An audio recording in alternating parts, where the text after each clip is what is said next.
Olá, eu sou a Alanis Ribeiro e hoje vamos dar sequência a mais um projeto Memórias do Jornalismo Regional. Um projeto que procura documentar histórias e bastidores de profissionais do jornalismo aqui da Baixada Santista.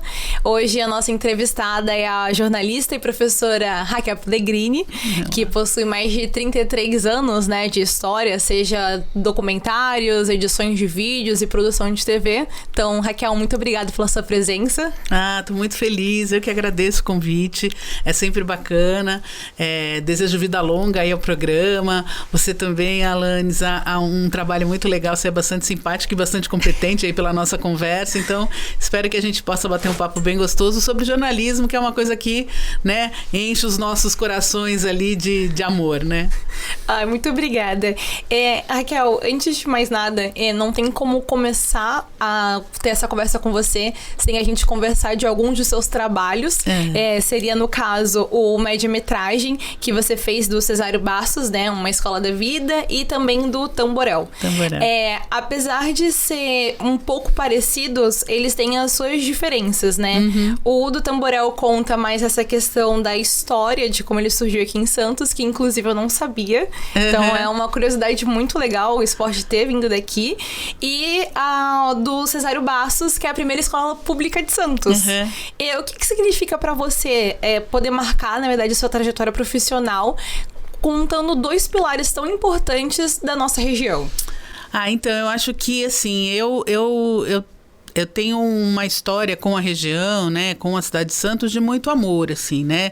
Eu, quando fiz faculdade aqui, e aí, num determinado momento, todos os meus amigos, né, o pessoal que trabalhava comigo profissionalmente, acabou saindo daqui. E eu fiquei, né? E eu sempre acreditei, sempre adorei a minha cidade, a minha região. Acho que a gente tem um polo de criatividade, um polo de talentos que é muito grande, né? Então, eu sempre apostei na cidade, na região, e sempre tive essa coisa de ser meio narradora da aldeia, assim, sabe? De poder, de alguma maneira, contar as histórias da minha cidade, da minha região. E isso aí, acho que desde o começo, né? Desde do início da minha carreira como repórter, lá em 91. E aí as coisas foram indo e eu acabei deixando o jornalismo um pouco de lado e fui trabalhar com a parte de produção, com os bastidores, né? Por trás das câmeras. Então comecei a dirigir programas e depois institucionais. E aí o documentário foi entrando na minha história de uma maneira natural, que foi, na verdade, unir o que eu tinha feito de conhecimento, que eu já tinha trabalhado em TV, principalmente, com jornalismo, com a produção cinematográfica, que é uma coisa que eu também hoje me dedico muito, né? Então, a ideia era contar duas coisas, assim, trabalhar com dois assuntos que fossem muito ricos para a nossa história. E aí foi essa pegada de falar da primeira escola pública de Santos. Então isso foi muito legal, porque foi um trabalho que a gente fez junto com profissionais que tinham acabado de sair do curso de rádio e TV, que já foram contratados como profissionais, né? Eles eram egressos do curso e toda a assistência eram alunos. Então foi um trabalho muito legal, assim, né? Eu dirigindo, né? E a Simone Brown, que também já era uma profissional da produção, eu e ela, nós éramos as maduras, as mais velhas. E foi muito bacana. Então, o Cesário foi uma história linda. Aquele prédio era incrível, era um prédio que foi criado para ser uma escola e não estava sendo usado para isso só, era uma escola e também era a delegacia de ensino. Mas ali tinha uma história que respirava educação, o prédio respirava educação, as escadas, as escadarias, as salas, foi muito bonito. Então a gente fez esse documentário levando alunos e alunas desde 1930 até os dias atuais, né? Então foi uma viagem muito legal e a ideia era fazer com que todas as pessoas fossem entrevistadas no no colégio. Trazendo verdadeira essência, né, do ensino que teve naquele lugar. Então, muita gente, assim, que fazia muitos anos que não tinha, né, não tinha contato mais com aquele colégio. Nostálgica. Foi muito legal, foi bem emocionante. Já com o Tamborel, foi uma outra pegada, porque o Tamborel, ele tá no DNA do santista, né? Ele nasceu em Santos, é um esporte que é daqui.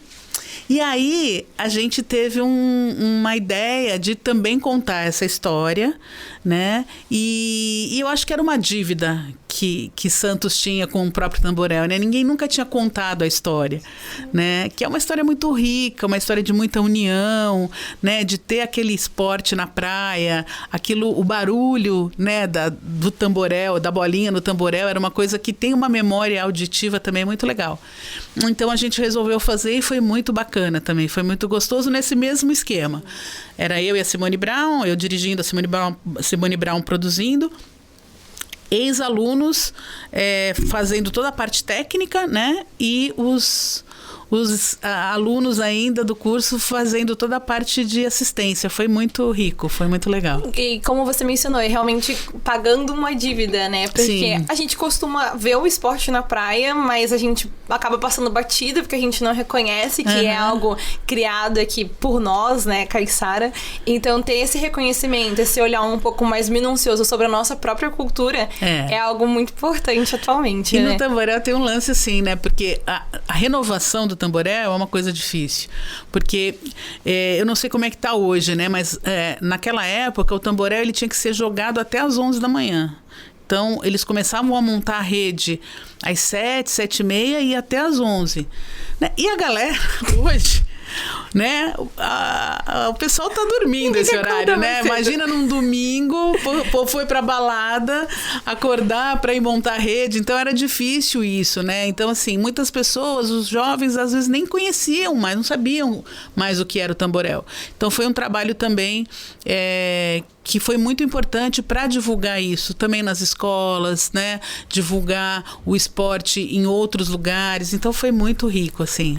Ai, não, que bom.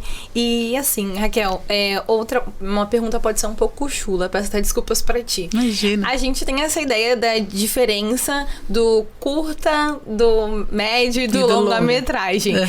Como uma das professoras de ensino, até mesmo do Quero. Como que é desenvolvido? Quais são as diferenças? Até se você poder falar um pouco sobre o projeto em si, para as pessoas que não conhecem. Ah, tá.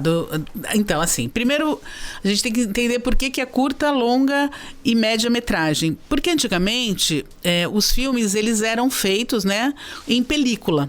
Né, que é como um filme fotográfico, né? Então não sei se você, né, lembra aqueles filmes antigos, perfurados, que a gente usava na máquina fotográfica. Então era um filme.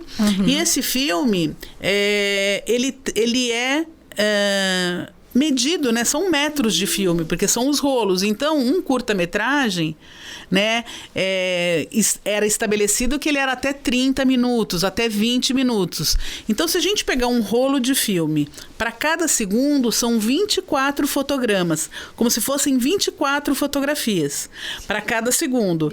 Aí você conta isso em 30 minutos, né? Em 50 minutos, de 40 a 50, que é o média-metragem, ou acima de 75 minutos, que passa a ser um longa-metragem. Então, um longa-metragem de 1h30 se você esticar aquela película, né, aquele filme, nossa, é gigante. Por isso que é metragem, por isso que era falado em metros, né? Porque tinha o tempo e esse tempo, ele na película, você media a película pelo tamanho dela. Por exemplo, um filme no cinema antigamente, quando era com rolo de filme, um filme de 2 horas eram 6 latas, assim, do tamanho de uma pizza, e que você ia para lá, o projecionista, ele colava uma lata, né, uma fita na outra, e a gente via um filme de 1h30. Era assim. Hoje é tudo digital, é diferente, né? Mas a nomenclatura ficou. Né? A nomenclatura ainda é média, longa e curta-metragem. Mas agora tem a ver com o tempo mesmo, né?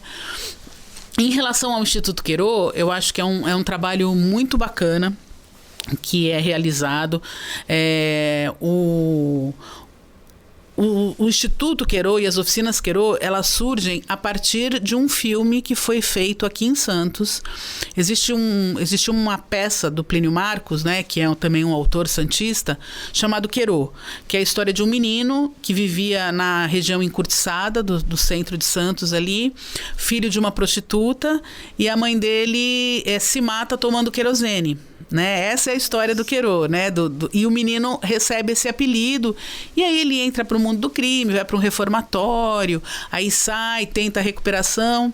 Essa é a história do Plínio Marcos, que era um autor muito da realidade, né? Muito do real ali. Aí, esse filme foi feito por uma produtora chamada Gulani, que é uma produtora de São Paulo. A direção é do Carlos Cortez, que é um diretor também de São Paulo. Então, eles vieram para Santos com uma equipe grande. Era o Ailton Graça, a Maria Luísa Mendonça, a Ângela Leal, né, os atores e atrizes mais conhecidos, assim. E aí eles fizeram uma preparação com um elenco de jovens, de meninos, né, a partir dos 12 anos até uns 16, e que foram foi pesquisado, e eles foram encontrados, esses jovens, para fazerem a atuação nas periferias da Baixada Santista. Então tinha jovem dos cortiços de Santos, dos morros, das favelas, também do Guarujá, de Cubatão, de São Vicente. E aí, desses jovens, ficaram 200 que foram passaram por um treinamento de atores mesmo, né? Muito parecido com o que aconteceu com Cidade de Deus, por exemplo. Sim. Tá? Então foi isso, eles fizeram. E aí saiu desses 200 jovens, saíram os meninos que fizeram o filme. E o Maxwell Nascimento morava na região encurtiçada de Santos, né, que foi o Queiro mesmo, né? Foi a personagem principal, e vários outros que trabalharam ali como jovens que eram ou comparsas do Queiro ou estiveram com ele na instituição de segurança para menores, né, equivalente à Fundação Casa aqui, né, que na época era a FEBEM. E aí eles vieram fazer esse filme aqui, e eles ficaram aqui em Santos, essa produtora, acho que uns 4 meses. A partir daí, quando acabou o filme, foi uma ideia do próprio Carlos Cortez de como fazer com que esses jovens, né, não tivessem um caminho. Imagina, você abre a porta e fala assim, isso aqui é o cinema, olha que legal. E depois você larga, para não acontecer o que aconteceu com o menino do Pichote, né, o Fernando, daquele filme do Hector Babenco, que depois ele acabou morto, né? Voltou pro crime, e aí não era isso. E aí criou-se as oficinas Queiro, que na verdade era capacitação de jovens de baixa renda, estudantes de escola pública, né, que vivem em situação de risco social, para o audiovisual e também a cidadania. Então, hoje existe há 19 anos o Instituto Queiro e as oficinas Queiro. Então, eu dou aula, eu já dei aula em vários momentos nas oficinas, e hoje eu dou aula de linguagem básica de cinema e de documentário. E faço a tutoria de alguns filmes que eles produzem, né? Então, você tem uma turma de primeiro ano, que são 40 jovens, que produzem 3 documentários por ano, e aí você tem uma turma de segundo ano, que são 20 jovens, que produzem um curta de ficção. Então, no primeiro ano são 3 curtas documentais, e no segundo ano é um curta de ficção. Então é muito legal, é um trabalho incrível, é um trabalho belíssimo, porque você tem aí esses jovens acabam entrando para o mercado do audiovisual, muitos deles vão trabalhar depois, a primeira oportunidade, né? O primeiro contato. A gente tem ciência que o aprendizado ele é constante, né? E atualmente a gente é muito daquele do imediatismo, né? A gente quer tudo na hora, entender tudo muito rápido. Como professora, você consegue ver que mesmo nas oficinas, os alunos ainda têm aquele interesse, o anseio pelo conhecimento? Da mesma forma que poderia ter tido antes? Olha, eu vou ter que falar uma coisa aqui, né? Me perdoem, universitários. Eu dou aula também em universidade, então eu sei um pouco, assim, sentir essa diferença. O que acontece? Os jovens do Queiro, eles têm uma gana de conhecimento, eles têm uma vontade, porque eles vão fazer um curso desse, né? Porque eles querem, muitas vezes, né? Porque eles querem... Muitos já entendem de cinema, gostam de cinema, outros pensam assim, puxa, vai ser uma oportunidade que talvez eu não tivesse na minha vida, né? Eu ia viver outra coisa, não ia conseguir isso. Então, eles caminham por isso. E muitas vezes, às vezes, o estudante universitário pensa como uma obrigação, sabe? Ou como uma coisa, tenho que fazer uma faculdade, né? Sim. Então, tem isso.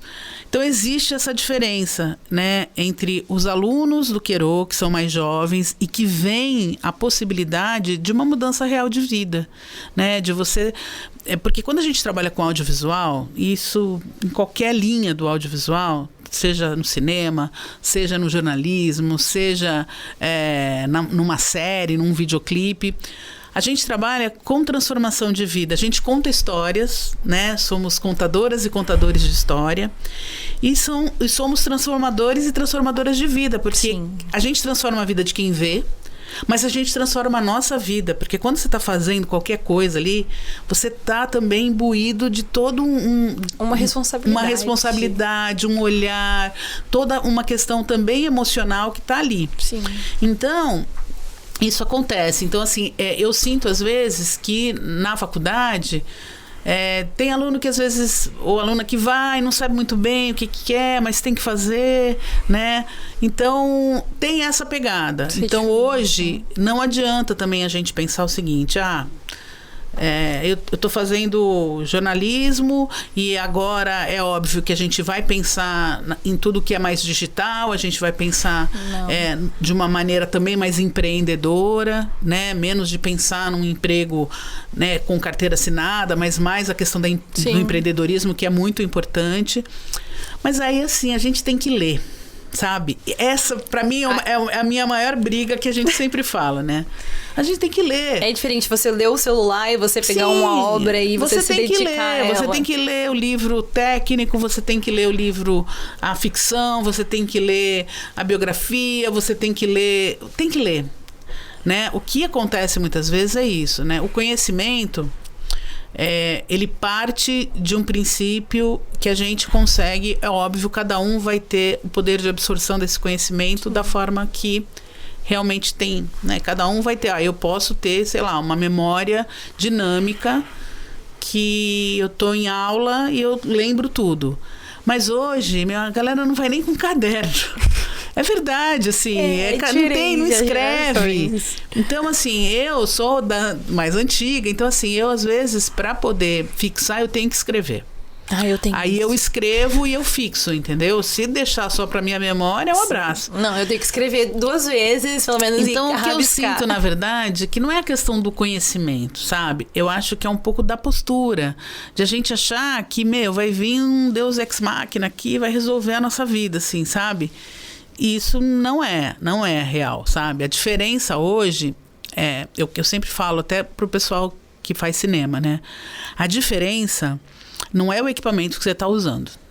A diferença, o que faz a diferença mesmo, é o que está entre uma câmera e o chão. O que está entre esse microfone e essa cadeira, sabe? O que está entre um computador e a cadeira. São as pessoas, são as ideias, né? Isso é que vai fazer a diferença. Cada vez mais, porque hoje o computador está super aí, os softwares são super evoluídos, as câmeras, né? Você hoje com o celular você consegue fazer um longa-metragem. A inteligência artificial está aí e veio para nos ajudar também. Mas ela também pode criar coisas de uma maneira pouco responsável, né? Ou com um conhecimento mediano de qualquer coisa, né? Porque é uma inteligência artificial. Então, eu acho que assim, a questão da sensibilidade, a questão do olhar, do poder de observação é tão importante e a gente está largando isso. Às vezes, vocês ficam 4 anos na faculdade e não conhecem, não sabem o nome de um amigo que está ali todo ano com vocês, sabe? Então, às vezes, muitas vezes, os alunos passam mais tempo, às vezes, nesses 4 anos de vida com os colegas do que com a própria família, porque trampa, porque vai para lá, para cá. Então eu acho que essa questão, assim, é muito isso. A gente tem que pensar na observação, a gente tem que pensar nisso. E o conhecimento, a técnica, ela vem. Mas a gente tem que ter e tem que usar a técnica como ferramenta do pensamento. Então, se a gente não desenvolve o pensamento crítico, e para isso a gente tem que... E aí eu falo, ler, não é só ler.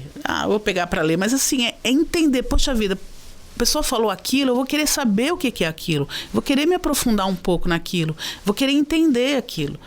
O que acontece hoje em dia é que a gente tem uma enxurrada de informação e a gente só engole, né? A gente não tem o prazer de você deglutir aquilo de uma maneira legal, assim, de ser palatável para você, ou não palatável, uma coisa que você fale, puta, isso aqui é muito ruim, eu vou ter que saber o que está acontecendo. Então, eu acho que tem essa pegada, assim, né? Olha, eu falo pra caramba, hein? Não, que isso? Se me deixar aqui, eu vou longe, mas eu acho que é um pouco isso. Eu acho que essa via é uma via que tem que também partir de um outro lado, sabe? Sim. Não é a faculdade que vai te abrir totalmente as portas. Ela vai te dar caminhos. Ela vai te mostrar, ó, existem essas portas. Agora, quem vai abrir é muito de quem tá afim de abrir, entendeu? Não, com certeza. E você comentou essa questão até mesmo da inteligência artificial. E você teve essa... Vamos dizer assim, né? Você andou desde a reportagem, produção e até mesmo política. Uhum. Qual a sua impressão sobre a inteligência artificial atualmente? Porque como que você acha que ela seria benéfica até mesmo dentro do nosso meio? Ou ela tem mais algo, né, tipo, malefícios para trazer para nossa profissão? Então, eu acho que a gente ainda está engatinhando nessa história, né? A gente ainda não sabe muito bem até que ponto a inteligência artificial pode ir e de que maneira ela pode realmente... Eu vou te falar que eu não tenho uma resposta sobre isso, porque eu acho que a gente está passando por esse processo. Eu acho que qualquer mudança, né, ou qualquer nova tecnologia, ela tem que ter um tempo de assentamento, né? Ela tem que ter aquele tempo onde as coisas... É que nem a internet, né? A internet teve um tempo ali, depois era um tempo de muita informação, os hiperlinks que você se perdia na pesquisa. Os vai anúncios aqui, vai ali, vai lá, nada. exatamente. Hoje não, hoje existe essa possibilidade de você saber filtrar o que você vai ler, onde você vai buscar as informações, né? Então eu acho que a inteligência artificial hoje, de que maneira ela nos ajuda, né? Eu acho que assim, em relação, por exemplo, a texto, ela pode melhorar o seu texto, sabe? Não que ela vá criar o texto para você, porque aí, se ela for criar o texto, nesse ponto ela é burra, nesse sentido, porque ela não sabe as fontes, ela cria fontes, né? Ela pega o nome de um autor com um livro de outro autor e cria lá, e você vai procurar esse livro não existe. Não existe aquilo. Então, tem essa pegada. Mas ela pode melhorar o seu texto, você pode... tô confuso aqui poxa, eu queria fazer uma coisa um pouco mais formal ou um pouco mais coloquial. Eu posso pedir para ela me dar sugestões. Falando do chat GPT, por exemplo, assim, bem... né, a grosso modo. Então, existe essa possibilidade, por exemplo, para planilhas, para quem trabalha com muito texto e que não é um texto que tem que ter a responsabilidade, por exemplo, no caso do jornalismo, de ter fonte, de checar a fonte, sabe, de ouvir um outro lado. Então, essas questões, eu acho que, sim, para muita coisa, isso vai, assim. Eu quero fazer uma planilha, não sei muito bem como fazer. O grande lance da inteligência artificial é você saber pedir. São os prompts, entendeu? Como que eu vou pedir isso para que eu seja mais assertiva na minha resposta aqui que eu vou precisar, entendeu? Então, isso ainda está engatinhando. Mas... no caso de fotos também é interessante, porque você pode, né, criar... Eu quero fazer aqui um cenário, então eu estou sem ideia, de repente eu vou pedir ali, vou dar o prompt certo, vou fazer um pedido e ele vai me dar uma ideia de cenário. Mas isso não substitui a sua força produtiva, isso não substitui a sua criatividade, isso não substitui a sua responsabilidade enquanto profissional. Sim. Né? Isso seria muito irresponsável, inclusive, como profissional, se depender de uma inteligência artificial. Mas existe um lado que é bem perigoso, que é justamente essa produção de fake news.